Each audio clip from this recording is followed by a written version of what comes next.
अस्सलाम वालेकुम नाज़रीन, प्रोग्राम टेस्ट रॉन्ग के साथ मैं हफ्ज़ अयूबी। नाज़रीन, जो आज हमारा टॉपिक है वो है कस्टम का चैप्टर है 84 85।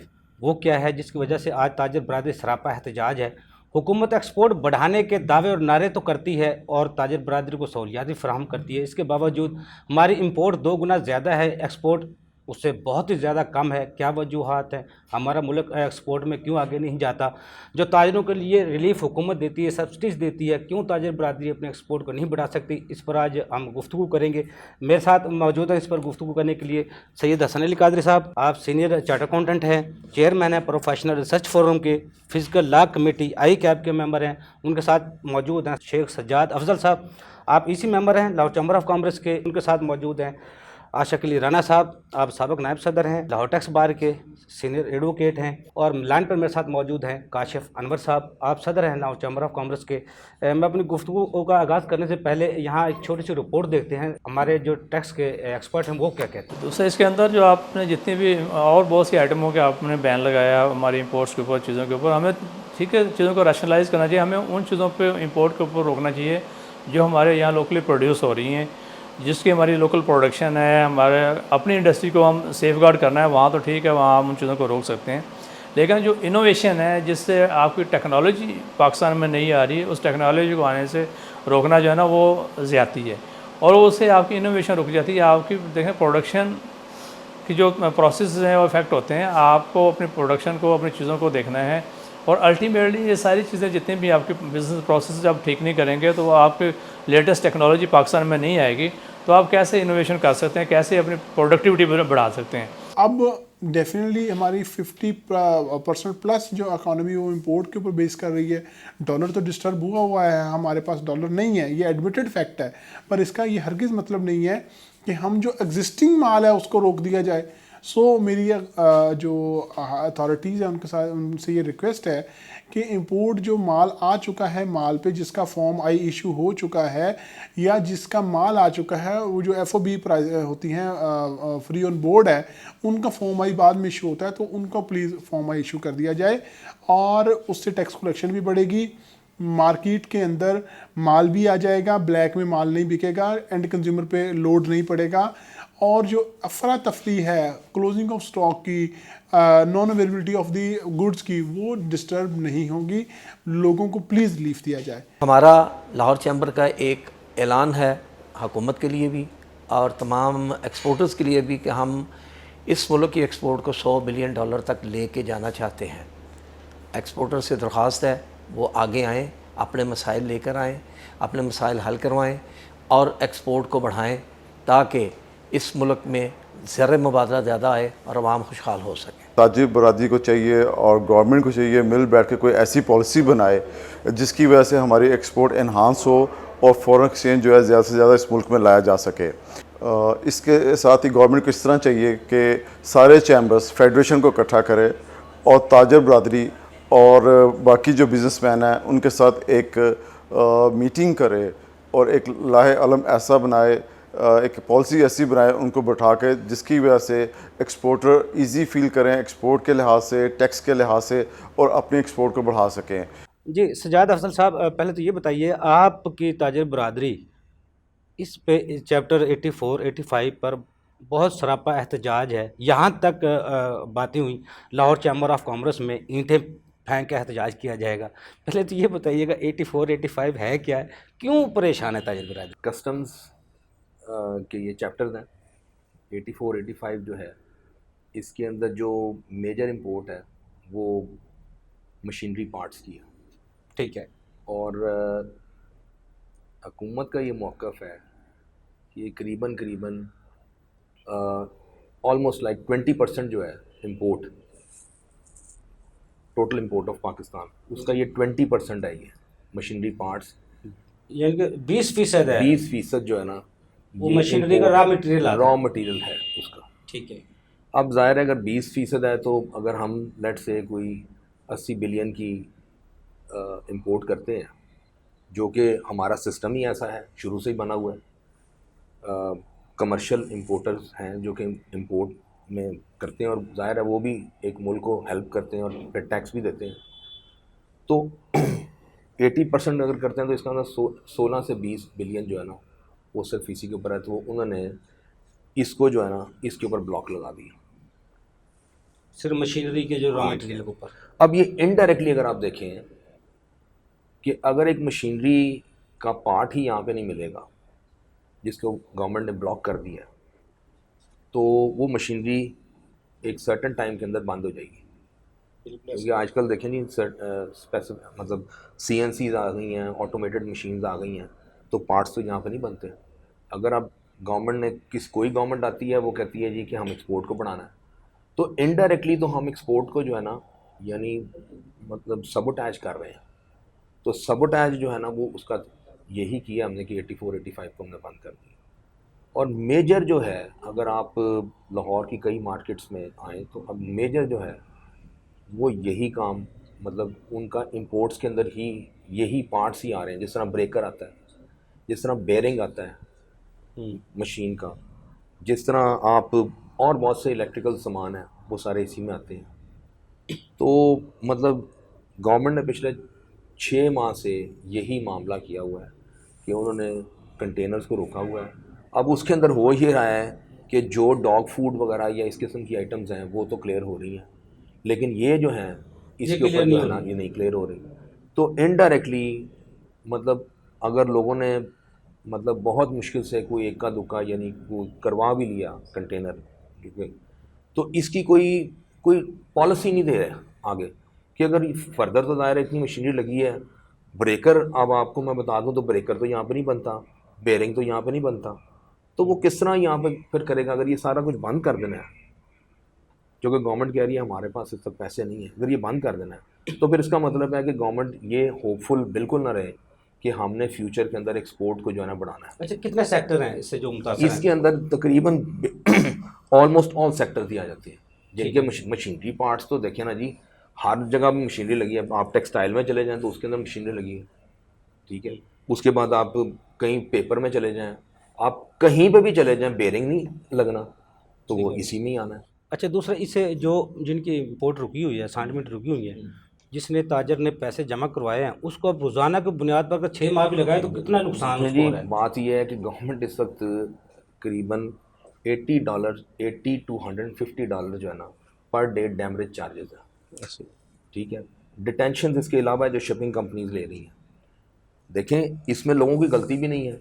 अगर लोग जो हैं वो तो फ़ौरन वो कह रहे हैं जी हम आपको हमारे से ये क्लियर करवा लें, हमें इसकी इजाज़त दे दें, चलें इतनी इजाज़त दे दें कि हमारा माल जो है वो आप पोर्ट से या कंटेनर से रिलीज़ करा के इसको हम बॉन्डेड वेयर हाउस में ले जाएं, ताकि हमें वहाँ पे तो डैमेज तो ना पड़े। वो तो फिर 1 महीने का किराया ना, आप उसको अंडर कोई सर्टन कंडीशंस लगा के आप उसको बॉन्डेड वेयर हाउस में मुंतकिल कर दें, ताकि लोगों को जो 80 से $150 जो है वो जो डैमरेज पार्ट है वो तो कम से कम ख़त्म हो ना।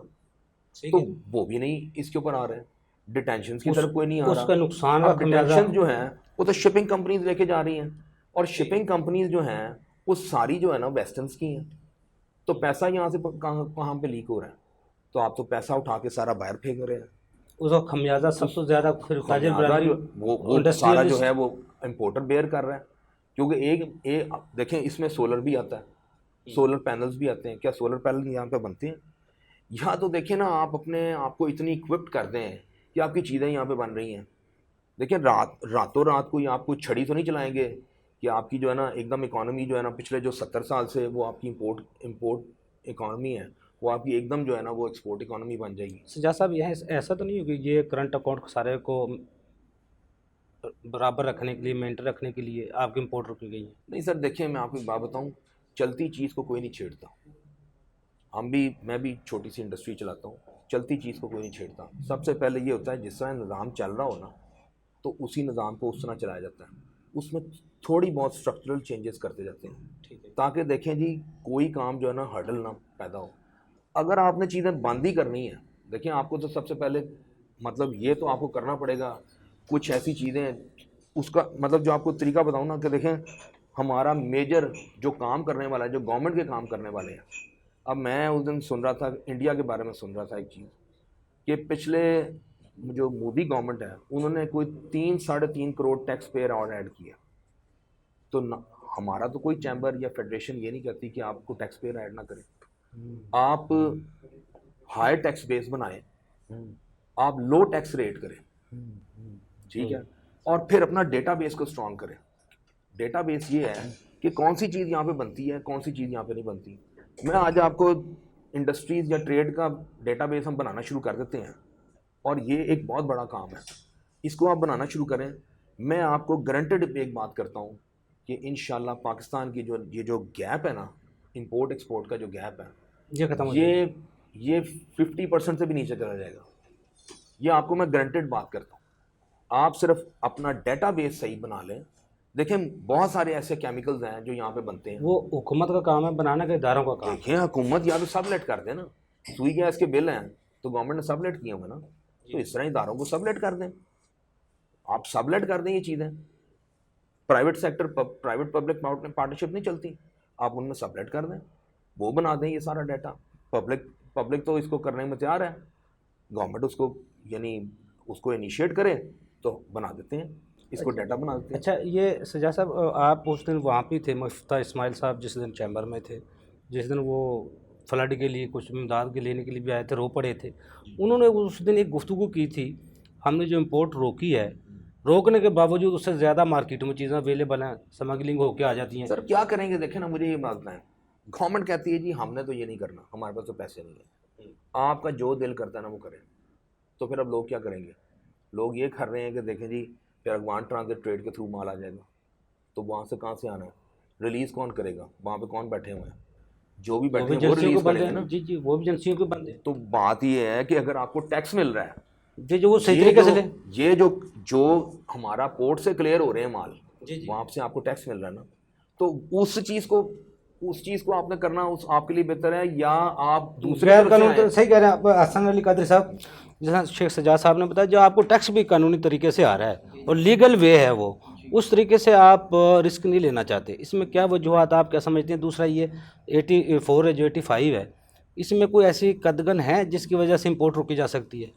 देखें, बात है जहाँ तक चैप्टर 84-85 की बात है, उसकी कदगन की बात नहीं है, तो सर्कुलर 11 जो स्टेट बैंक ने 2022 जारी किया, उसकी वजह से ये मामला हुआ है। लेकिन देखें, उसमें जो असल जो रूह है ना मसले की, या जो वजह है, उसको इन्वेस्टिगेट करना बड़ा ज़रूरी होता है भी साहब। और जो आपने बात की कि जनाब ये जो हमारी इंपोर्ट है, क्या इसको रोकना ज़रूरी है? देखें, बिल्कुल ऐसा नहीं है। मसला फिर वही है कि जो भी काम हम करते हैं, जो भी चीज़ हम करते हैं, हम बग़ैर स्टेक होल्डर्स की मुशावरत के करते हैं। FTO का जो कानून के मुताबिक जो बेसिकली उन्होंने ऑर्डर पास किया है, 84-85 पे FTO ने जो ऑर्डर पास किया, उसकी भी जो रूह है वो यही है, वो यही कहते हैं, उनकी रिकमेंडेशन यही है कि जनाब आप ताजिर बरादरी को साथ बिठाएं, FBR साथ बैठे, ठीक है जी, स्टेट बैंक के लोग साथ बैठें, और फिर एक राह अमल तैयार करेंगे इस मामले को कैसे लेके चलना है। और देखें, जैसे अभी FTO में केस नहीं बनता था तो उन्होंने कहा जी फेडरल ओम्बड्समैन में ले जाएं, वो एक अलग बात है। लेकिन उन्होंने यही कहा कि जी स्टेट बैंक, क्योंकि अच्छा ये टैक्स का मामला भी मैं थोड़ा सा बता दूं कि जैसे अभी शाहिद साहब से ऑफ कैमरा डिस्कशन हो रही थी, तो हम ये भी नहीं कह सकते कि टैक्स का इससे ताल्लुक ही कोई नहीं, क्योंकि अभी जैसे उन्होंने बात की, देखें जी डिमरेज और डिटेंशन चार्जेस तो आप लगा रहे हैं ना, अब आप सितम ज़रीफ़ी देखें कि एक तरफ आपकी ही कंडीशन की वजह से जो ताजिर बरादरी है वो अपना माल क्लियर नहीं करवा पा रही, और आप 80 से लेके $150 पर डे के हिसाब से आप चार्ज करी जा रहे हैं, और वो टैक्स देने के लिए भी तैयार हैं। अब देखें मसला क्या है, मसला ये है कि आपने इंपोर्ट बेस्ड इकॉनमी को पहले कुछ अर्सा पहले इंपोर्ट बेस्ड इकॉनमी को प्रमोट किया, और आपने एक कल्चर डेवलप किया कि हाँ जी चीज़ें इंपोर्ट कर लो, और उसके ज़रिए फिर जो है रॉ मटेरियल भी इंपोर्ट हुआ, उसके ज़रिए मशीनरी के पार्ट भी इंपोर्ट हुए, और उसके ज़रिए जो है फिर ये भी हुआ कि जी उस इंपोर्ट का एक्सपोर्ट के साथ भी लिंक निकल आया कि ज़ाहिर है जब तक मशीनरी और पार्ट्स नहीं होंगे तो प्रोडक्शन कैसे होगी और एक्सपोर्ट कैसे होगी, और अल्टीमेटली अगर प्रोडक्शन नहीं होगी तो एक्सपोर्ट भी आपकी सफ़र करेगी। अब देखें अयूबी साहब, होता ये है कि जो इकोनॉमीज़ हैं वो चीज़ों को प्लान करती हैं 5 साल 10 साल के मुताबिक। मुझे ब्रेक का कहा जा रहा है, ब्रेक से पहले आपकी तरफ सवाल छोड़ रहा हूँ। पहले तो ये बताइए, हमारी इकॉनमी जो वो इम्पोर्ट बेस है, एक्सपोर्ट बेस है, एग्रीकल्चर बेस्ड है, इंडस्ट्रियल बेस्ड है, हमारी इकॉनमी है क्या? लेकिन ये ब्रेक से बाद नाज़रीन छोटा सा कमर्शियल ब्रेक, हमारे साथ रहिएगा।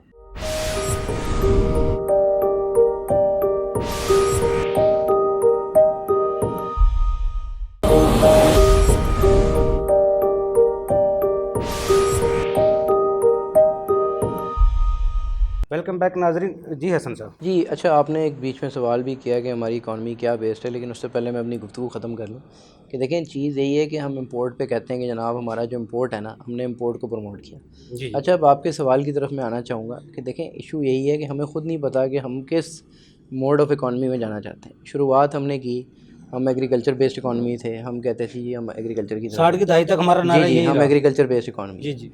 फिर उसके बाद हमने इंडस्ट्रियलाइजेशन को प्रमोट किया, हमने कहा जी हम इंडस्ट्रियल बेस्ड इकॉनमी है, हमने इंफ्रास्ट्रक्चर पे फोकस किया, उन सारी चीज़ों पे फोकस किया। अच्छा, फिर क्या हुआ कि लेटली जब हम बेसिकली मुशर्रफ साहब के दौर में आए तो हम इंपोर्ट बेस्ड इकॉनमी की तरफ चले गए, हमने इंपोर्ट्स को प्रमोट किया। हो क्या रहा था कि हमारे पास डॉलर अवेलेबल था, डॉलर आता जा रहा था और हम इंपोर्ट की अफोर्डेबिलिटी हमारे लिए इशू नहीं थी। लेकिन हमने कभी ये प्लान ही नहीं किया कि हमारे पास रेप्लिका क्या होगा, कि अगर हम इंपोर्ट नहीं कर सकते तो हम अल्टीमेटली प्रोडक्शन को कैसे मैनेज करेंगे, हम अल्टीमेटली रॉ मटेरियल को कैसे मैनेज करेंगे और हम आगे कैसे लेके चलेंगे। देखें, अभी जो मसला आ रहा है उसकी वजह यही है कि आपने क्योंकि कभी आज तक प्लान नहीं किया। तो आप मुझे बताएं ना कि बिल्कुल सही शायद साहब फरमा रहे हैं कि कोई एक प्रोडक्ट बता दें जो चैप्टर 84-85 में आती है। आप कहें जी जो आपके 20% वो लोग बता हैं रहे हैं गलत इंपोर्ट मशीनरी कर का रहे हैं। ठीक टोटल है जी, वो import गलत का। इंपोर्ट जी नहीं कर रहे हैं ना सर। जी। आप बताएं ना, पाकिस्तान में वो अवेलेबल है, कौन प्रोड्यूस करता है उसको पाकिस्तान में? सोलर पैनल यहाँ पाकिस्तान में कौन प्रोड्यूस करता है? जो बेरिंग्स हैं, इस तरह की चीज़ें हैं जो हाई एंड मशीनरीज की हैं, वो कौन प्रोड्यूस लेकिन करता दूसरी है? तरफ जो मशीनरी लगी हुई वो भी तो हुकूमत ने इजाज़त दी है, तो वो लगी है। इंडस्ट्री आज सर जो यही चल रही है बात उसकी है ना, वजह से। इंडस्ट्री जो चल रही है उनकी वजह से ही चल रही है। और अल्टीमेटली आपने जो एक्सपोर्टर है उसके ऊपर से भी जो बेनिफिट्स हैं वो तो उठा लिए हैं। जो आपकी बिजली की इस वक्त सिचुएशन चल रही है, जो आपकी एलएनजी की सिचुएशन चल रही है, एलएनजी के अंदर आप कहते हैं जी हमें हफ्ते का एडवांस चाहिए। आप महीने का एडवांस नहीं मांगते यूब साहब, हर हफ्ते के एंड में आप एडवांस मांगते हैं जब बिल आता है कस्टमर को। तो अल्टीमेटली कहने का मकसद ये है कि प्लानिंग आपकी बिल्कुल मिसमैनेज्ड है। और मेन कॉज इसका यही है कि आपने लोकल इंडस्ट्री को सही टाइम पे प्रमोट नहीं किया। और अब जो आप कर रहे हैं वो आप एक अलग तरह के कोलैप्स की तरफ जा रहे हैं, क्योंकि इसकी रीज़न ये है कि अब आप ये अफोर्ड नहीं कर सकते। देखिए ना, आप एक डायनामिक चेंज की तरफ जा रहे हैं। एक बड़ा अच्छा लफ्ज़ इन्होंने इस्तेमाल किया कि जी स्ट्रक्चरल चेंज। एक डायनामिक शिफ्ट आप नहीं कर सकते। अगर आप डायनामिक शिफ्ट करेंगे तो उसका बहुत बड़ा नुकसान होगा इंडस्ट्री को भी, मुल्क को भी और ओवरऑल इकॉनमी को भी। आप ऑल टुगेदर 360 डिग्री मूव करना चाह रहे हैं और आप कहते हैं कि जी एक बटन के जरिए आप इंपोर्ट बंद कर दें और जनाब बाकी काम चलते रहें। तो ऐसे तो नहीं हो सकता ना सर, ये तो बिल्कुल पॉसिबल ही नहीं है। करंट अकाउंट खसारा है जो हमारा, अगर वो इम्पोर्ट को रिलीज़ करते हैं असाइनमेंट को, तो वो जो पैसा हुकूमत को डॉलर की सूरत में अदा करना पड़ेगा, तो फिर तो करंट अकाउंट खसारा हमारा पूरा चला जाएगा। उसी को हुकूमत जो दिखावे के लिए ये बात हुकूमत ठीक कर है। रही है। देखें, ये बात बिल्कुल सही है, ये बात जेन्युइन है। देखें, इसका क्या तरीक़ेकार होता है अयूब साहब? No doubt we have been and still we are in a financial emergency. अगर हम मुल्क की हैसियत से कहें तो हम एक मुश्किल दौर से गुजर रहे हैं, इसमें कोई दूसरी राय नहीं। लेकिन देखें, ये कहना कि हम ऑल ऑफ अ सडन एक फ़ैसला कर दें और हम बिल्कुल कंसिडर भी ना करें, जैसे कि अब देखें ना, लाहौर चैम्बर के थोड़ा सा चीज़ों को फैसिलिटेट करने से और पुश लगाने से ये हुआ है कि 50,000 तक की जो एलसीज हैं वो उनके मामलात रिलीज़ होना शुरू हुए हैं, मामलात बेहतर हुए हैं।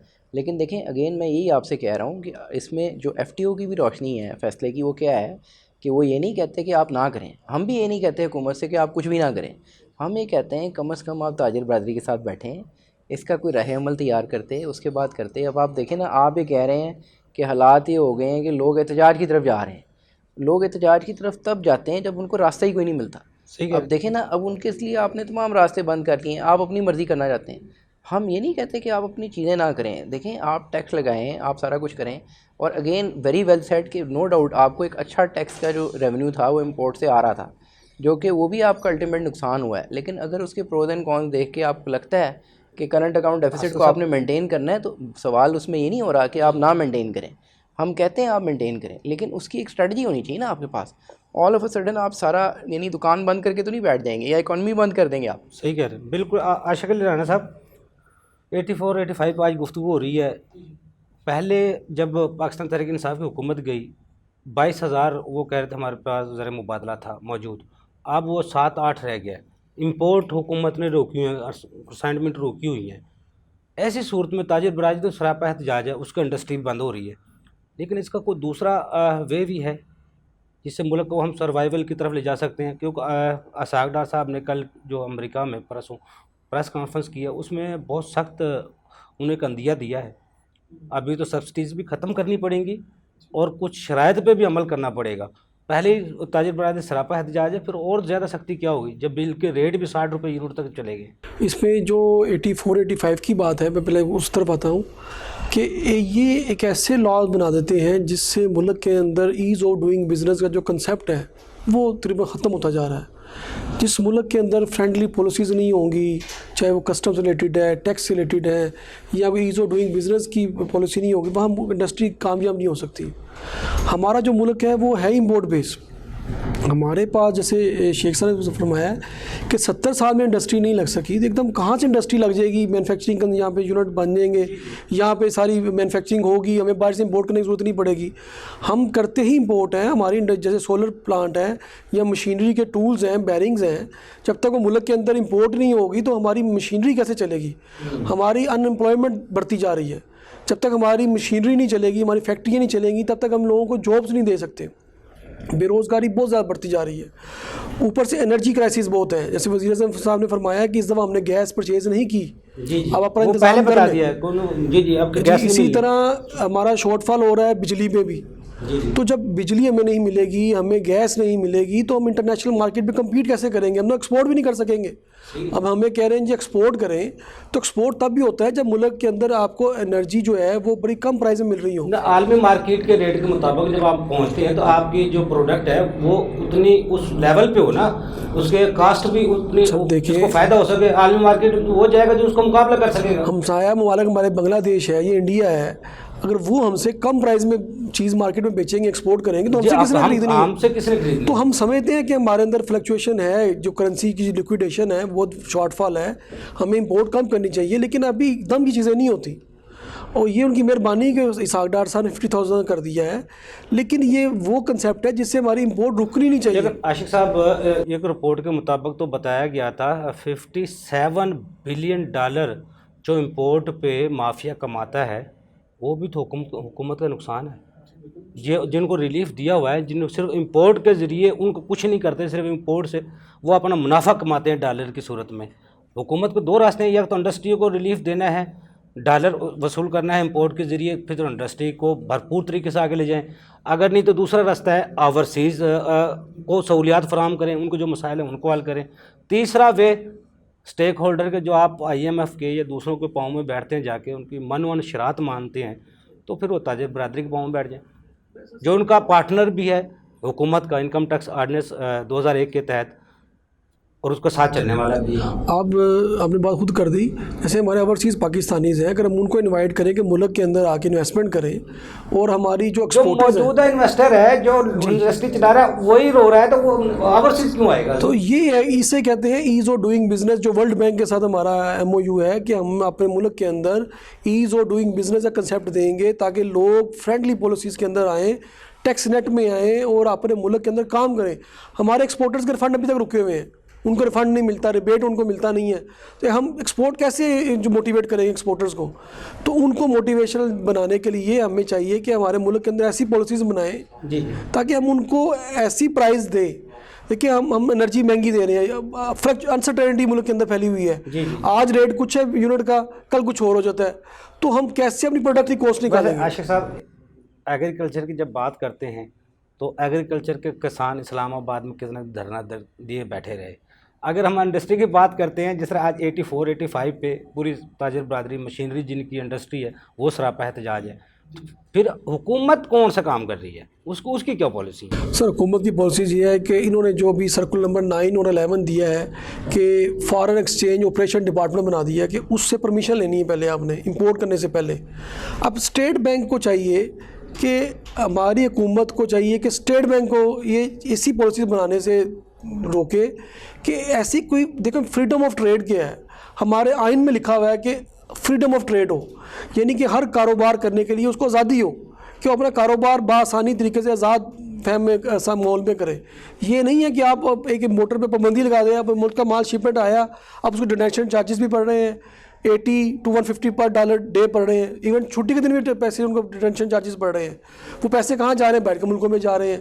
तो इस तरह की जब आप लॉज बना देंगे तो कौन बंदा यहाँ काम करेगा? इंडस्ट्री लोग पैकअप करके बाहर के मुल्कों में ले जाएंगे, इन्वेस्टमेंट करेंगे। शेख सज्जाद साहब, जिस तरह अभी आशिक अली साहब कह रहे थे ईज़ ऑफ डूइंग बिजनेस, बात तो कड़वी है तादी हुकूमत के लिए, लेकिन मैं वो कर देता हूँ।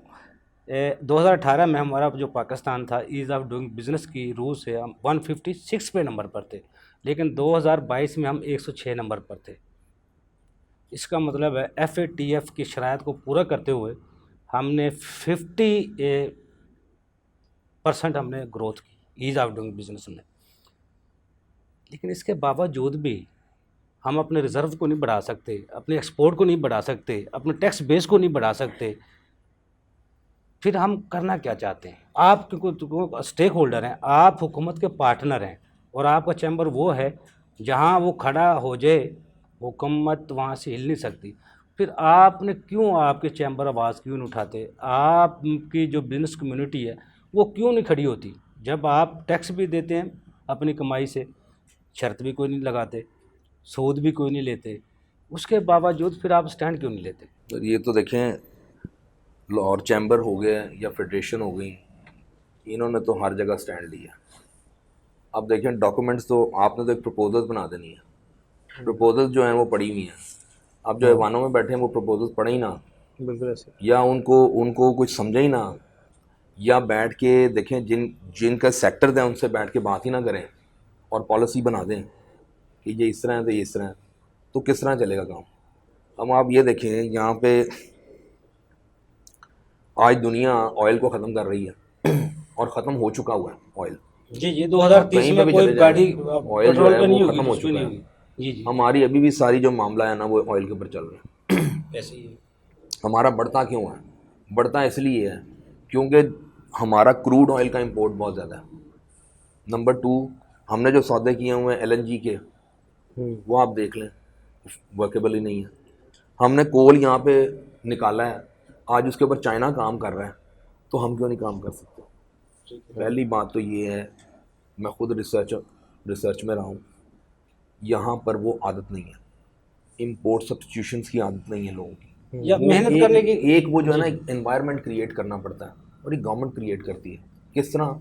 देखें यहाँ पे सबसे पहले तो जो है ना वो डॉक्यूमेंट्स जो ये जो है ना डिपार्टमेंट्स जो है ना जी उनको ठीक किया जाए, मैं आपको बताऊँ, और उनके जो है ना लॉज वो एक बनाए, यानी एक सिंप्लीफाइड लॉज बनाए जाए।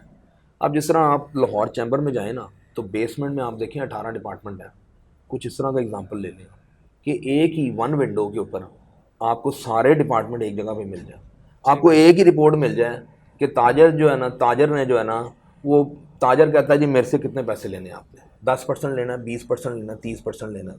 आप बाहर आप चले जाएँ, वेस्टर्न्स में चले जाएँ, आप स्कैंडिनेवियन इकॉनमी देख लें, उसके अंदर उन्होंने फिक्स किया हुआ है 30% लेना है, लो ये 30% ना देने, बाद में हमें तंग ना किया जाए, हमें तंग ना किया, हमें काम करने दिया जाए। सही कह रहे हैं। अब बात ये यहाँ पे तो जो है ना वो मेरे पास SME कमेटी थी जी, और आप यकीन करें कि उसके अंदर फैक्ट्री एक्ट के अंदर बिल्कुल हमने UK का लॉ छापा हुआ है, कोई फ़र्क नहीं, एक पॉइंट का भी फ़र्क नहीं, लेकिन मेजर पॉइंट हमने छोड़ दिया उसमें कि एक जब आप कारोबार लगाते हैं, एक इंडस्ट्री लगाते हैं, उसको कितने डिपार्टमेंट्स में जाना है, कितने डिपार्टमेंट्स को आप लिखें ना जी कि 40 डिपार्टमेंट में आपने रजिस्टर होना है, वो 40 डिपार्टमेंट आप पैसे लेना, उसके बाद वो एक बना लें कि जनाब सेल टैक्स भी आपने ही लेना है, ये भी लेना है।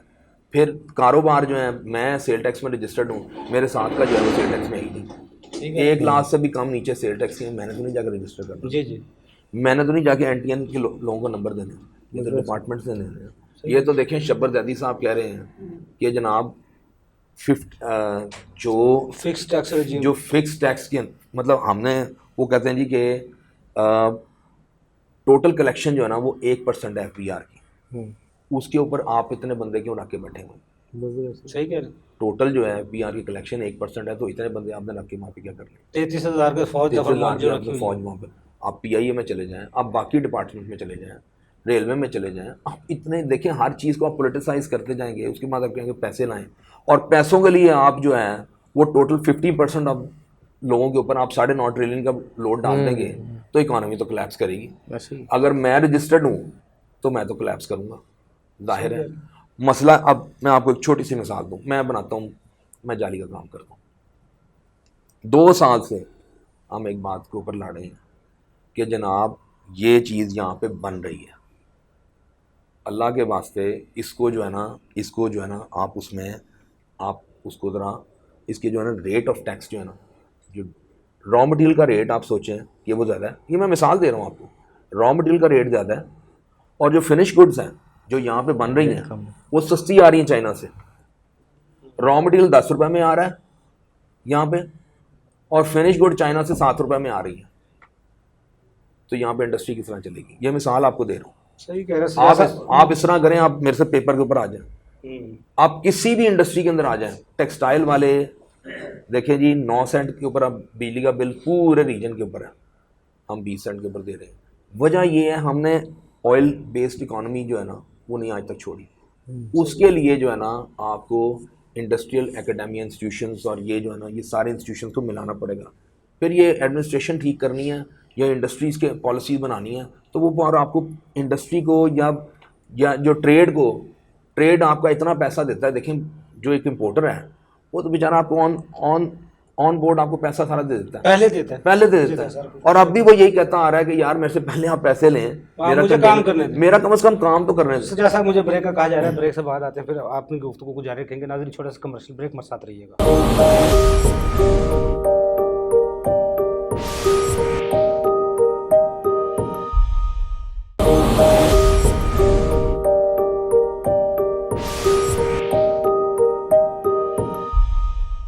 वेलकम बैक नाजरीन मेरे साथ लाइन पर मौजूद हैं काशिफ अनवर साहब। आप सदर हैं लाहौर चैम्बर ऑफ कॉमर्स के। काशिफ अनवर साहब, 84, 85 जो चैप्टर है कस्टम का, आप क्या समझते हैं इस पर किस तरह मसाइल को हल किया जा सकता है? क्योंकि आपकी ताजिर बरादरी सरापा एहतजाज है, ये ना हो चैम्बर भी बंद करने पड़ जाए और इंडस्ट्री भी बंद करनी पड़ जाए। आप क्या समझते हैं? जहाँ तक आप 84 और 85 चैप्टर की बात कर रहे हैं तो मैं आपके चैनल के तवस्सुत से मैं फ़ेडरल गवर्नमेंट का बहुत शुक्रगुज़ार हूँ कि उसने चैम्बर्स की बात, फेडरेशन की बात सुनी है और उसने जो बिज़नेस कम्युनिटी एक बहुत ज़्यादा कर्ब का शिकार थी उसके लिए आसानी पैदा करनी शुरू कर दी है। और मुझे इस बात में कहने में कोई मुज़ायका नहीं है कि हमारे ताजिरों की, हमारे इम्पोर्टर्स की, हमारी इंडस्ट्री की ऐसी कंसाइनमेंट्स जो $50,000 से जिसकी वैल्यू कम थी वो क्लियर होना शुरू हो गई हैं। बहुत फुकदान था, बहुत मसाइल थे। अगर ये गवर्नमेंट अगर इस प्रॉब्लम पे ना देखती, अगर देखें और लेकिन मेरी रिक्वेस्ट ये ज़रूर होगी गवर्नमेंट से कि ऐसी कंसाइनमेंट्स जो $50,000 से ज़्यादा हैं उस पर भी ज़रूर नज़रसानी की जाए और अगला लाहा अमल हमारे इम्पोर्टर्स को ज़रूर बता दिया जाए कि अगली इम्पोर्ट्स वो करें या अगली वो इम्पोर्ट्स ना करें। क्योंकि ये जब फ़ैसला आया तो ये बिल्कुल एक रात हम सोए तो सुबह पता चला कि जनाब गवर्नमेंट ने ये आइटम्स को बैन कर दिया और ये अब आइटम्स नहीं आएंगी और स्टेट बैंक से अप्रूवल लेनी होगी। देखें, we are with the state, हम समझते हैं स्टेट की प्रॉब्लम को, हमें पता है हमारी स्टेट के पास डॉलर्स नहीं है, हमें पता है स्टेट किस फाइनेंशियल क्रंच से इस वक्त गुजर रही है।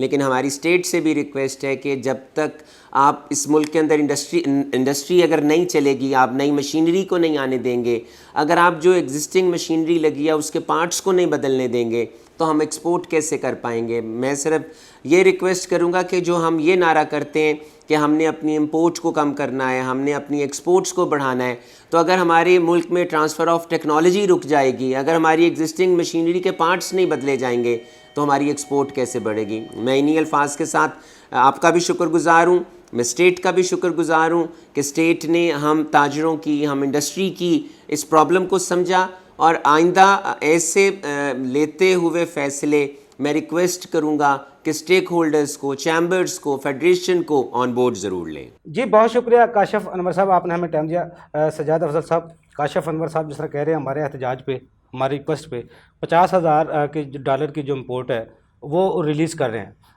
अगर ये वो ऊपर की भी लाखों की डॉलर की भी है, इसका नुकसान क्या है? हुकूमत को क्या नुकसान है इसका रिलीज़ करने का? सर ये सीधी सी बात आपको बता रहे हैं कि हुकूमत कहती है मेरे पास पैसे नहीं है, मेरे अकाउंट में पैसे नहीं। लेकिन उस बंदे ने तो पैसे दिए ना, जिसने इम्पोर्ट मंगवाई है, उसने तो पे किया है, वो तो टैक्स देने के लिए भी तैयार है, सर कुछ देने के लिए तैयार है। उसके अकाउंट में पैसे हैं, वो जो उसके पैसे आने वो तो बाद में आने को, लेकिन जो उसको पहले अप्लाई करना पड़ना है पैसों के लिए, वो तो जो उसके अकाउंट में पैसे होंगे आपने उससे रिलीज़ करना है ना। बिल्कुल। तो इसलिए जो बाहर से रेमिटेंसेज आएंगी या बाहर से एक्सपोर्ट होगी, इसलिए तो गवर्नमेंट कहती है ना एक्सपोर्ट करो, लेकिन एक्सपोर्ट करें तो साथ आप पार्ट्स बंद कर देते हैं, तो एक्सपोर्ट कहाँ से होगी? अब वो गवर्नमेंट कहती है एक्सपोर्ट के जोर दें या बाहर से लोगों कहती है रेमिटेंस के जरिए कोई अकाउंट के अंदर पैसे आए, तो जितने अकाउंट से पैसे आएंगे उतने जो है ना कंटेनर रिलीज होंगे दिन में। अब बात आप बात समझे ना, तो वो जब तक पैसे बाहर से नहीं आएंगे, वो किसी भी फॉर्म में हो, उस वक्त तक यानी एक लिमिट है ना गवर्नमेंट का, जो अगर वो लेवल है 8 बिलियन के ऊपर रिजर्व हैं इस वक्त, तो 8 बिलियन से नीचे चले जाएंगे डेफिनेटली हम डिफ़ॉल्टिंग पोजीशन पे आ जाएंगे। जब यही क्राइटेरिया जो श्रीलंका का था, हम तो उससे भी ऊपर चले गए हैं, लेकिन हमारी महंगाई की शरह तो उसके बराबर भी आ चुकी है। हमारी महंगाई की शरह उससे ज़्यादा चली गई है। सही कह रहे हैं, लेकिन उसकी वजह ये है ना, देखें हमारे पास कोई डॉक्यूमेंटेशन नहीं है, हम तो एनालिसिस करते हैं उसके लेकिन ऊपर। इस बजट में सीएनएस की शर्त भी आपके ताजर बरादरी कैबिनेट में हुकूमत ने ख़त्म की, लेकिन पीएस एक किसी जहाँ भी इंस्टॉल कर रही है आपके ताजर जो स्टोर पे, एक उसके साथ स्टोर है, उससे बड़ी ज़्यादा उसकी सेल है, लेकिन वहाँ नहीं लग रहा, वो जहाँ पे लग रहा है उस तरह क्रॉस द बोर्ड करें ना, काम अक्रॉस द बोर्ड करें।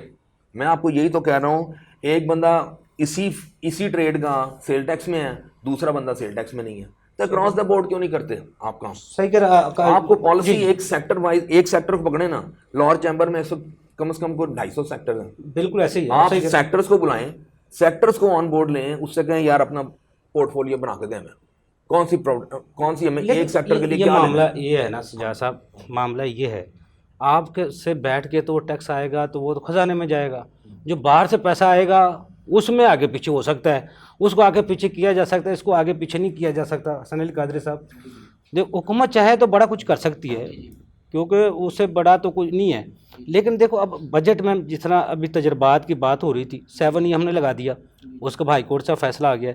आप एफटीओ को पहले फैसले 84 85 पे कर रहे थे, हम सारा कुछ ही अदालतों में जाके सिफर पे हो जाते हैं, फिर हम तजर्बात क्यों करते हैं, इसका क्या होता है? बात है कि वो ये सब एक शेर है ना कि बात निकलेगी तो दूर तलक जाएगी, लोग बेवजह उदासी का सबब पूछेंगे। बात यह है कि मैं एग्जेक्टिव कमेटी का मेंबर रहा लाहौर टैक्स बार की 3 मरतबा। मेरे जो फाजिल दोस्त हैं अली साहब जो नाइब सदर रहे हैं लाहौर टैक्स बार के, वो भी एग्री करेंगे, सर भी एग्री करेंगे। अब मेंबर भी है फिजिकल लॉ कमेटी आई क्या फिजिकल लॉ कमेटी। बात यह है कि देखें जब हम बात करते हैं ना ब्रॉडनिंग की, जी देखें ब्रॉडनिंग जो है ना इस इकॉनमी का सर्वाइवल है। देखिए मसला फिर वही है कि जो आप चैप्टर 84 85 की बात कर लें, आप मेरे से 7E की बात कर लें, मैं आपसे ये बात करता हूँ, यानी मेरे से मुराद है कि हमारे स्टेक होल्डर जो हैं ये बात करते हैं हुकूमत से कि सर आपको कौन सी ऐसी चीज़ है जो ब्रॉडनिंग के लिए रोक रही है, क्यों आपने अपना टैक्स बेस नैरो किया हुआ है। आप vertical integration of tax base की तरफ जाएं, आप आइडेंटिफाई करें इंडस्ट्रीज़ जो आपका टैक्स बेस इन्हांस कर सकती हैं, जहां आपको ज़्यादा टैक्स मिल सकता है। बारहा दफ़ा हम कह चुके हैं कि आप सिंगल डिजिट टैक्स रेट पे जाएं, सेल टैक्स की अगर बात करें, और आप अपनी टैक्स बेस इन्हांस करें। लेकिन अगेन ना आप किसी स्टेक होल्डर लाइक IMF को इस चीज़ पे एग्री करवाना जानते हैं, ना आप चैम्बर को सर्वाइव करवाना जानते हैं, और ना ही आप बेसिकली एक्सपोर्ट को प्रमोट कर रहे हैं। क्योंकि देखें ना जैसे आपका एक्सपोर्ट का जो मामला है उसमें अगेन आपने इनपुट कॉस्ट इतनी ज़्यादा इंक्रीज़ कर दी है कि अल्टीमेटली आपका एक्सपोर्टर जो है वो मार्केट में कम्पिटिटिव ही नहीं है। और ब्रॉडनिंग जब आप नहीं करते हैं तो आप कर क्या रहे हैं कि जो आपका एग्जिस्टिंग इंपोर्टर है उसी को आप स्क्वीज़ कर रहे हैं। अब flip side of the coin आप देखें ना यूबी साहब के हो क्या रहा है, आप इंपोर्ट रोक लेंगे क्या होगा, आपको क्या लगता है स्मगलिंग नहीं होगी? आपको लगता है स्मगलिंग नहीं होगी? वो होगी, बिल्कुल होगी, खुद मान गए। अब देखें अब आपने दूसरा चैप्टर तो ओपन कर दिया ना, आपने एक साइड से जब दरवाज़ा बंद किया तो दूसरा दरवाज़ा खुला है, वो दरवाज़ा चलता जा रहा है। और ऑन द कॉन्ट्री जैसे आप देखें जितने भी हमारे चैम्बर के, देखें लाहौर चैम्बर ऑफ कॉमर्स हो, फेडरल चैम्बर ऑफ कॉमर्स हो, उसको हम एक बात पे ज़रूर मानते हैं कि उनके तमाम जितने के जितने मेम्बरान हैं वो टैक्स पेयर्स हैं, NTN होल्डर्स हैं, बाकायदा मेंबर ही नहीं बनाते, टैक्स अदा करते हैं। तो अब ये जो चैम्बर्स हैं जो कि कंप्लाइंट टैक्स पेयर्स की चैम्बर्स हैं, इनकी बात को जब आप नहीं सुन रहे तो आप क्या कर रहे हैं कि आप ओवरऑल बिज़नेस कम्युनिटी के अंदर इनको एक नेगेटिव पैगाम दे रहे हैं कि ठीक है यार आप टैक्स देंगे तो साथ वाला नहीं टैक्स देगा, वो इन्जॉय कर रहा है, आप टैक्स दे रहे हैं तो वो आप फंस रहे हैं। आपने ना कभी किसी की लाइफस्टाइल को मॉनिटर किया, ना आपने लोगों की फ़ॉरेन ट्रैवलिंग को उस तरह मॉनिटर किया। और बात देखें अगेन बड़ी खूबसूरत बात की सजाद साहब ने कि डेटाबेस होनी चाहिए, रिसर्च होनी चाहिए। मैं क्योंकि प्रोफेशनल रिसर्च फोरम के हवाले से हम टैक्स के ऊपर और बाकी चीज़ों पर रिसर्च करते हैं, मैं ख़ुद एक रिसर्च बेस्ड पर्सन हूँ, तो I can understand that point. लेकिन देखें अगेन सर आपकी रिसर्च कहाँ फौत हो जाती है कि डेटाबेस आपके पास है। देखें विद होल्डिंग का लॉ आपने बनाया था, वो रेवेन्यू जनरेशन लॉ नहीं था, वो डेटाबेस जनरेशन लॉ था कि आपके पास डेटाबेस आती कि किस किस का टैक्स कटा है, किसका ज़्यादा कटा है और कौन टैक्स बेस से बाहर है, ताकि आप उसको टारगेट करें। आपके पास मौजूद है किसका, मुझे बताएं, आप मोबाइल यूज़ करते हैं, मोबाइल सिम बगैर थंब इम्प्रेशन के आप ले सकते हैं? नहीं ले सकते। बैंक अकाउंट बगैर थंब इम्प्रेशन के आप ले सकते हैं? नहीं कर सकते। कुछ नहीं ना कर जी। सकते। तो जब ये नहीं कर सकते आप, तो फिर टैक्स बेस आपकी क्यों नहीं इनहेंस हो सकती? सिर्फ एक वजह है, आप चाहते नहीं इनहेंस करना। कोई भी हो गवर्नमेंट है, पॉलिटिकल विल ही नहीं है आपकी। 84 और और 85 यकीन में करें, आप यकीन करें यूबी साहब, ब्रॉडनिंग के अलावा और कोई हल नहीं है। जब आप ब्रॉडनिंग करेंगे तो आपको ना 84 85 के मसलों की ज़रूरत पड़ेगी। और रही बात 7E की, तो 7E भी एक कानून के साथ मजाक है कि एक फिक्टिशियस इनकम है। मैं डीम्ड इनकम नहीं कहूँगा, देखिए एक फिक्टिशियस इनकम कहलाती है कि ट्रांजैक्शन एज सच कोई हुई नहीं। एक ओपन लैंड है, उस पर ना कोई ट्रांजैक्शन हो सकती है ना कुछ हो सकता है। देखें आज आपके मुल्क में क्या इन्वेस्टमेंट है, आपके पाक रुपये, अगर आज आपके पास लाख रुपए है ना, तो हर गुजरते दिन के साथ उस लाख रुपए की वैल्यू गिर रही है। ऐसे ही है। तो आपका जो आम पाकिस्तानी है, उस बेचारे के पास एक ही इन्वेस्टमेंट है कि वो प्लॉट खरीद सकता है, प्रॉपर्टी खरीद सकता है। 4 साल पहले आपने कहा जी कंस्ट्रक्शन इंडस्ट्री है, इसको हम इंडस्ट्री का दर्जा दे रहे हैं, हम ये कर रहे हैं वो कर रहे हैं, और ऑल ऑफ अ सडन आप कहते हैं जी 7E आ गया। तो आप कोई बताएं तो सही, हुकूमत को चाहिए, हुकूमत ने जो भी करना है, लेकिन मेरा तो सवाल हुकूमत से है कि कम से कम इतना तो करें कि 5 या 10 साल के लिए जो ताजिर बरादरी उसको बताएं कि आपका विजन क्या है, आप करना क्या चाहते हैं।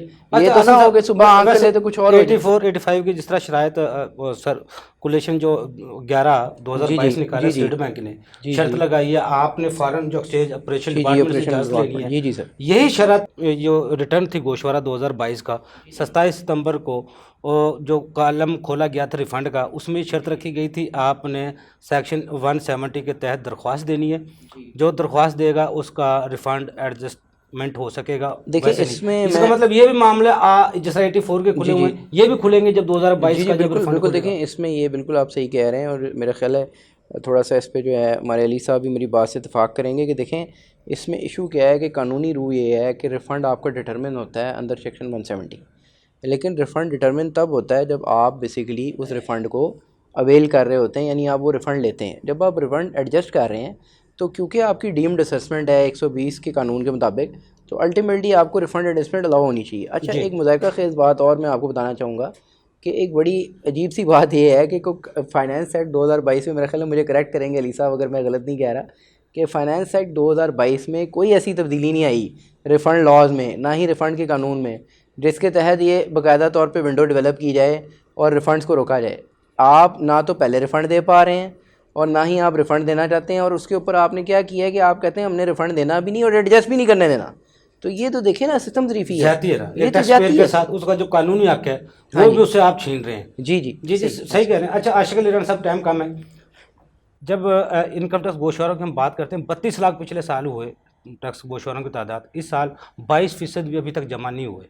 चलो 32 लाख अब लगा लें, उसमें 95% वो है टैक्स पेयर जो पूरा टैक्स अदाफ का 5% देते हैं, और जो पीछे 5% बच जाते हैं टैक्स गोशवारे, वो 95% टैक्स अदाफ का देते हैं। तो फिर इतनी सारी मार धाड़, सारी इतनी इख्तियारात, इतनी शराइत, इतनी कदगन, कभी इंपोर्ट रोक दी, कभी एक्सपोर्ट रोक दिया आपने, कभी कोई सर्कुलेशन जारी कर दिया, कभी मिनी बजट आ गया, कभी कोई सर्कुलेट कर दिया, इस तरह का मामला। ये फिर सारे क्या ड्रामा है? क्यों हम चाहते नहीं हैं आप अपने मुल्क को चलाएं, हम चाहते नहीं अपनी टैक्स आमदन को बढ़ाएं। वज़ीर आज़म जब कप्तान साहब थे इमरान खान साहब, वो कहते थे हमारा 8000 के अखराजात हैं टोटल। इस दफ़ा तो हम 10,000 पे अपने हदफ रख लिया हमने, मान लिया 10,000 भी इकट्ठा कर लेते हैं। फिर जो हुकूमती अखराजात हैं, फ़ौज, ज़फ़र मौज, मशीरों की, वज़रा की जो लाइनें लगी हुई हैं, जो चाइना इतना बड़ा मुल्क है अरब की जिसकी आबादी है, उसमें इतनी वजारतें नहीं है जितनी पाकिस्तान में। कुछ सलूशन है हजूर? सर यूबी साहब, सोल्यूशन ये है कि जब तक हमारे मुल्क के अंदर कंसिस्टेंसी नहीं होगी, देखिए होता क्या है कि हुकूमत चेंज हो जाती है, किसी को यानी इंस्टेबिलिटी हुई है मुल्क में। जब मुल्क के अंदर ऐसी सूरत हाल होती है तो लोगों का एतमाद हुकूमतों में नहीं रहता। वो उस तरह जैसे वो चाहते हैं कि टैक्स जमा कराएं, टैक्स रिटर्न्स फाइल करें, तो वैसे वो नहीं कर पाते। जैसे अब ये 7E का इशू है, जैसे हसन अली कादरी साहब ने फरमाया कि ओपन प्लाट है, अब ओपन प्लाट में मैंने किसी को रेंट पे भी नहीं दिया हुआ, उसको मेरे डीम्ड इनकम बना रहे हैं 1% कि उसका जो है 5% आपकी डीम्ड इनकम है, और डीम्ड इनकम में 20% टैक्स अदा करना है। अब जब ऐसी पॉलिसीज़ बन जाती है और वो रिट्रोस्पेक्टिव इफेक्ट है यानी कि जो कानून बनते हैं वो होते हैं 2023 के लिए होना चाहिए था ना, उन्होंने 2022 में इम्प्लीमेंट कर दिया। यानी एक बंदे ने कोई प्लाट परचेज़ किया है तो उस पर अगर वो टैक्स लगा रहे हैं तो इस तरह की जब पॉलिसीज़ बनती हैं तो लोग डिस्करेज हो जाते हैं। देखिए पिछली हुकूमत ने एक बड़ी अच्छी स्कीम बनाई थी, जो कंस्ट्रक्शन से रिलेटेड इंडस्ट्रीज़ थी, अब 70 इंडस्ट्रीज़ मुंसलिक हैं कंस्ट्रक्शन के साथ, जो सबका बेड़ा गर्क हो गया। सबका बेड़ा गर्क हो गया। यानी एक हुकूमत पॉलिसी बनाती है, अगली हुकूमत उसको ख़त्म कर देती है। तो ऐसी जब पॉलिसीज़ बनती हैं तो मैं समझता हूँ लोग टैक्स रिटर्न नहीं फाइल करते, रिटर्न टैक्स नहीं जमा कराते। हमारा मेजर पोर्शन है with holding tax reduction base है हमारा, जो टैक्स 85% जो withholding के जरिए आ जाता है। एट सोर्स रिडक्शन हो रही है, ऑटोमेटिकली हो रही है। लेकिन जो रह गया फाइलिंग का, फाइलिंग इसलिए नहीं हो रही कि 7E की वजह से लोग हाई कोर्ट्स में अभी हमारे केसेस पेंडिंग है। आज हाई कोर्ट में केस था 7E का, अब उन्होंने कोई सिंगल बेंच ये केस नहीं सुन सकता, वो सबको इसको इकट्ठा करके DB में ले जाए। तो जब तक और रिटर्न अब तक लोगों को till the decision of the 7E तक एक्सटेंशन अलाउड है, रिटर्न फाइल नहीं करेंगे। तो ऐसे केसेस के अंदर मैं समझता हूँ इसी ये वजह ये है कि डेट एक्सटेंड करनी पड़ी। मैं समझता हूँ कि डेट इनको फर्दर एक्सटेंड करनी पड़ेगी, ये 31 दिसंबर तक डेट जानी पड़ेगी, क्योंकि मुल्क के अंदर फ्लड की सिचुएशन है और दूसरा इंपोर्ट लोगों की रुकी हुई है। वैसे आपके रिटर्न ही सही नहीं है तो फिर वैसे कानून के मुताबिक ये तो आपके रिटर्न सही है, फिर 90 दिन बनते हैं कानून के मुताबिक। कल के दिन इन्होंने 7E का कॉलम डाला है कि 7E की जो एक कंप्यूटेशन चार्ट है जिसमें हमने फिगर्स पुट करनी है वो कल आ रही हैं। तो आप पीछे दिन क्या रह गए हैं, 12 दिन तो रह गए रिटर्न फाइल करने में। तो अभी इनको चाहिए कि सफिशिएंट टाइम दें और 7E का जो पेंडिंग सब जुडिस मैटर अभी कोर्ट में उसको भी एजुकेट होने दें। जो ही वो डिसाइड होगा फिर उस पर रिटर्न आनी शुरू होंगी। तो खुदारा अपने मुल्क के अंदर ताजब बरादरी को, स्टेक होल्डर्स को कानून बनाते हुए लोअर चैम्बर ऑफ कॉमर्स को, फेडरेशंस को, टैक्स बार्स को, आई कैप को इत्माद में लें, उनसे मुशावरत करें, फिर ऐसे कवानीन बनाएं। उनको क्या पता रिटेलर्स क्या, ब्रांथर रोड पर रिटेलर बैठा उससे क्या मसाइल है। फ्रांस मिनिस्टर जो है इम्पोर्टेड है, फ्रांस मिनिस्टर है, उनको क्या पता है कि यहाँ मसाइल क्या है। ज़्यादा लोगों को बिजनेस नहीं है, ब्यूरोक्रेसी के बिजनेस नहीं है, वो किसी को फैक्ट्री लगा के देखे ना, वो देखे ना फेस करके क्या क्या मसाला है। जब तक ये कमेटियाँ बनी हुई हैं, इन कमेटियों को इत्माद में लें, इनसे मुशावरत करें, इनसे देखें ना। अब उन्होंने ज्वेलर्स हैं, वो उन्होंने कह दिया 300 स्क्वायर फुट की शॉप होगी तो उसमें जनाब वो अपना POS में आएंगे। रिटेलर्स है रेदर दैन उसका काम कितना है कितना नहीं है, कि वो एयर कंडीशन माल में अगर छोटी सी दुकान में उसकी है तो वो उसमें आएगा, 1000 स्क्वायर फुट की कंडीशन उसमें लगा दी। और भाई उनके काम देखें, उसका रिटेलर्स का काम टर्नओवर देखें। इनकम टैक्स 1979 था जो, वो मेच्योर हो गया था, लोग उसको समझ गए थे, टैक्स पेयर भी और टैक्स कलेक्टर भी सब उस पर कोई मसाइल नहीं था किसी का। इन्होंने कहा वो कौम समझ गई है, इसको बदल दो। इनकम टैक्स ऑर्डिनेंस 2001 आ गया है, उसकी रूह है पार्टनरशिप के, कंप्लाइंस बेस होगा। तो आज कितना कंप्लाइंस बेस है, आज एक टैक्स पेयर वो पहले एक दफ़ा उसका ऑडिट होता था, अब इंस्पेक्शन टीम भी उसका ऑडिट करती है, ऑडिट ऑफिसर भी उसका ऑडिट करते हैं, फिर उससे उन दोनों से निकलता है तो फिर वो इन्फोर्समेंट टीम उसका ऑडिट खोल देती है। एक बंदे का 3 दफ़ा ऑडिट होगा तो फिर कहाँ हम कंप्लाइंस बेस रहे हैं। साहब पहले होता था जून होते थे और सर्कल होते थे, हर कमिश्नर को, हर जोन के इंस्पेक्टर को अपने सर्कल में पता होता था मैंने इतनी रिटर्न कलेक्ट करनी है कि प्रांतर रोड पे नारकली में कितने टैक्स पेयर नजर आते हैं, मैंने अपना कब ब्रॉडनिंग ऑफ टैक्स बेस करनी है, मैंने इतनी रिटर्न बना ली है। इन्होंने 2001 का ऑर्डिनेंस ले आए, उसके बाद आए रोज मिनी बजट आ जाता है, कोई अमेंडमेंट आ जाती है। यानी कि लॉ बनाते हुए वो कानून जिसने बनाया प्रोफेसर ली, मेरे ख्याल था शायद ऑस्ट्रेलिया का, और उसको ये भी नहीं बताया गया हमारा इनकम टैक्स ऑर्डिनेंस 1979 है, उसको दे के इसको बेहतर कर दें।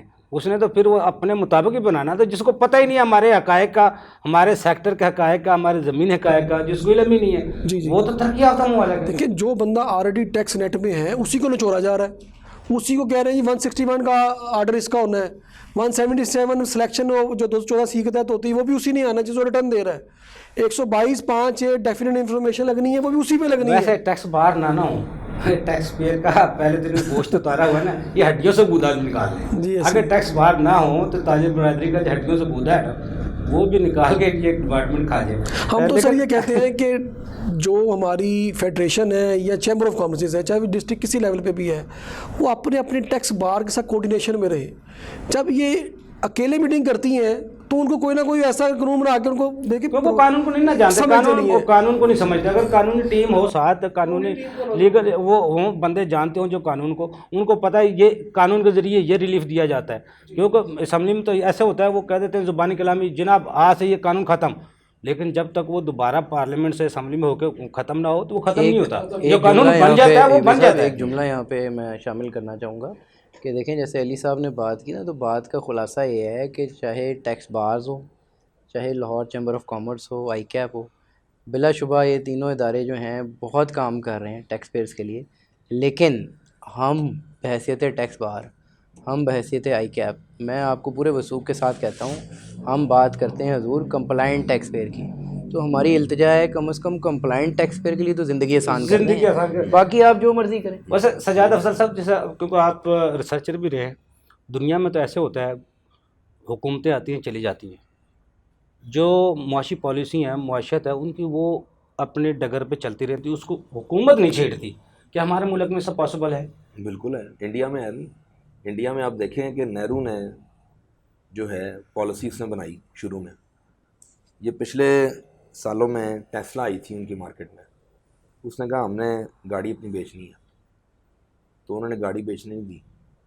उन्होंने कहा टेक्नोलॉजी साथ ट्रांसफ़र होगी, ठीक है, तो जब तक टेक्नोलॉजी ट्रांसफ़र नहीं करेगी within 5 years we won't let you to enter in our market. जी जी, ठीक है जी। अब हमारे यहाँ पे देख लें, गाड़ियाँ सारी असेंबलिंग हो रही है, कोई चीज़ आज तक हम 65 से सुजुकी बना रहे हैं, हमने आज तक इंजन नहीं बनाया। We have not developed engine, we do have the capability, कोई शक नहीं है, ऐसे ही है। हमने आज तक इंजन नहीं बनाया। और क्या मसला है, सब कुछ यहाँ पे इतना इतना टैलेंट बैठा हुआ है, वो टैलेंट क्या हो रहा है, वो टैलेंट बाहर से लोग आते हैं, वो दे हंट और टैलेंट और ले जाते हैं बाहर, और वही लोग आज नासा में भी बैठे हैं, बाकी सारे भी जगह पे बैठे हैं, they are earning a lot of money. मामला ये है कि हम अपनी चीज़ों को यूज़ नहीं करते। वाई? क्योंकि हमने कभी अपने ब्रेन, हम तो ब्रेन ड्रेन कर रहे हैं। जो हमारा ब्रेन था ना, वो तो सारा देखिए वो वेस्टर्न्स उठा के ले जाते हैं।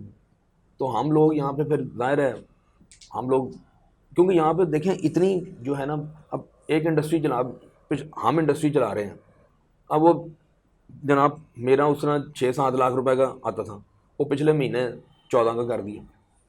वो कहाँ से चलेगी भाई इंडस्ट्री? सही कह रहे हैं सजाद अफजल साहब, टाइम ख़त्म हो गया सर। बहुत शुक्रिया आपका, सनल कादिर साहब आपको बहुत शुक्रिया, आशिक अली आपको बहुत शुक्रिया। नाजरीन, आपने हमारी आज बड़ी गुफ्तगू सुनी। जब तक हम दूसरों के लिए आसानियाँ पैदा नहीं करेंगे, ऐसा कानून नहीं बनाएंगे जो हमारे ज़मीनी हक़ाइक़ के मुताबिक हो, जब तक हम स्टेक होल्डर को साथ नहीं बिठाएंगे, ना हमारे अखराजात पूरे हो सकते हैं, ना हम गैर मुल्की कर्ज़ों से निजात हासिल कर सकते हैं।